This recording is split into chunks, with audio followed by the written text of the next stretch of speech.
Check out this clip of Candace Owens. She released this just earlier, proving that Charlie Kirk was changing his position. And I will say, like I told Alex, if people want to apologize to Candace, now would be a good time. People like to apologize to any of us, including Max, including myself, Josh Hammer. If any of you guys that lied about Charlie would like to clarify that you lied, or you can take the easy road and just say you were misinformed.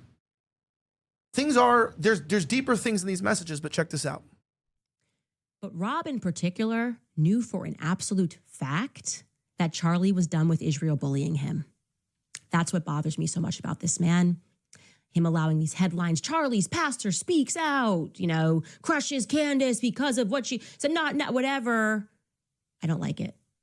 He knew, and others knew, that Charlie was done with Israel bullying him, and I am now going to present you proof of what I am saying. This is an actual group chat, which happened 2 days before Charlie Kirk was assassinated. There were 9 people in total on this chat, including Charlie and Rob McCoy. I'm going to protect the names of the other 7 for now. To be clear, I might actually release a name every day this week, but I want to show you this because suffice it to say, Rob McCoy was on this text thread, and I think it helps contextualize him as a person, in my view, that he would attack me for telling the truth about the pressure that he was facing. Take a look. So Charlie writes in this group chat, just lost another huge Jewish donor, $2 million a year because we won't cancel Tucker. I'm thinking of inviting Candace. Somebody writes, ugh. Charlie writes, Jewish donors play into all of the stereotypes. I cannot and will not be bullied like this, leaving me no choice but to leave the pro-Israel cause. And somebody writes, a donor writes, please do not invite Candace. That might feel good short term, but it's not good long term, in my opinion. Like all groups, you're going to get a wide variety of opinions. That nasty free will thing that God bestowed on us makes life frustrating at times after the dust settles a bit, maybe. So again, this is 48 hours before Charlie Kirk was assassinated. He was very clear and he was very explicit, and he did not back down, not in that Hamptons meeting, which they're all lying about, nor in this text thread. I'm not going to reveal the names of the other 7. Actually, you know what? I disagree with myself 4 seconds ago. Let's just throw in Josh Hammer for funsies. He's on this chat, okay? I don't know what's going on. All right. So, yeah. So, I also posted this. Let's talk about some of this stuff. So, she brings this up. She brought the receipts. She brought the receipts. This is where we're going to start this conversation, because we're gonna give you more information. If you didn't watch the Alex interview, we dropped some new names today as well. And I'd really like if Candace and Max would come back to collaborative work here so we can kind of get our minds together. Like we were able to work together in the beginning to expose the Hamptons meeting.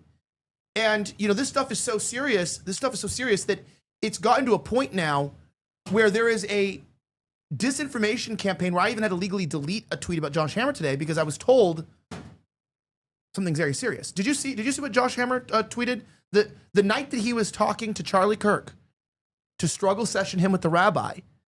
Do you know that the night before Charlie Kirk was murdered, he had to get on the phone with prominent Jews who were testing him, which they admitted publicly. They were testing him to see if he was ready to answer questions correctly about Israel and the Jews and the Israeli. I guess you want to say, I don't know what you call it, the Israeli Eighth Front War. If he was aligned with Netanyahu's vision for the alliance between America and Israel, if he was willing to continually stand for Israel, they struggle sessioned him with a rabbi, allegedly, the night before he was murdered.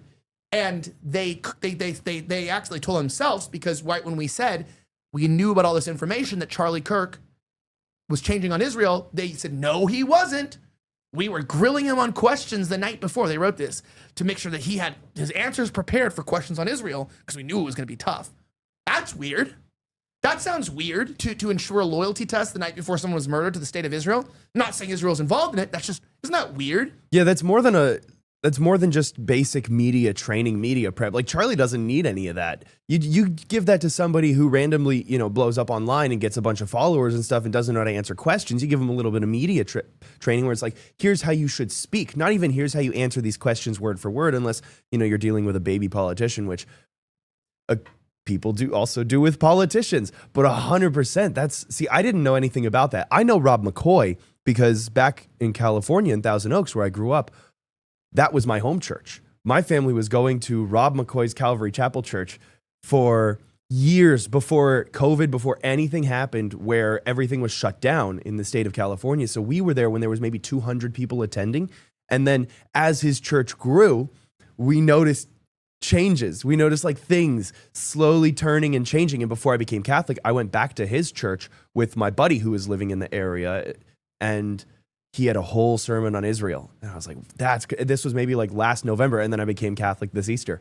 Yeah, well, listen, I'm gonna tell you this to put into perspective. A good friend of mine, and also somebody who I think probably knows more of what's going on, and probably is in a very tough spot. And I want to give him credit. I don't think that he is guilty of anything besides just being someone's friend. I'll be completely honest. And I think he's a good guy. However, I do think that a lot of these people do know more than they're letting on. Andrew Colvett, obviously, from his own, I think, am I wrong on this, Mendoza? That to address that he's the one, I think, who told the FBI, right, in the investigation. That's what Ed was saying. Yeah. That he's the one who told them about the pressure from the donors and things as like a possible suspect that people were giving Charlie trouble. Apparently in this clip he says that. Let me see. Yeah. Okay, watch this. to address some of the things that have been going around on public, namely about a group text chain that has been made known and released by Candace Owens. And I just want to address it head on because, that was a screen grab that I had shared with people. So it is authentic. And I want to go into it because I actually am really excited that the truth is out there. So I would say, so he's excited the truth is out there, right? Now what does this mean? Because he knows that people have been lying. This is why it's really important. He knows, and he's in a tough spot because he's having to run Turning Point right now. I know Erica Kirk's supposed to be in charge of it, but he's supposed to be running this, and he's saying, like, I'm glad that the truth is out there. Now, to remind people, I have a long history with Andrew. A long history. Maybe scoping nearly almost a decade. And Andrew's always been very good to me, very kind, very forthright, and he's always been the spokesperson for Charlie. He's always gone out and kind of went after and spoke for Charlie. And, I'm not going to say anything that Andrew told me, but from conversations I had with Andrew previously, I was very aware, and he was aware of what happened. That's why, Andrew, I saw the interview on Alex Clark, and it seemed like he was saying the opposite of this, like that. I don't know. I saw that clip she posted. Yeah. It just seemed like, I even said here, I said, I don't know why people are saying something different on podcasts on Turning Point that are going against the things they told me in our private conversations. But now he's saying he wants the truth to be out there. So my question is somebody threatening him? Is he afraid for his own life?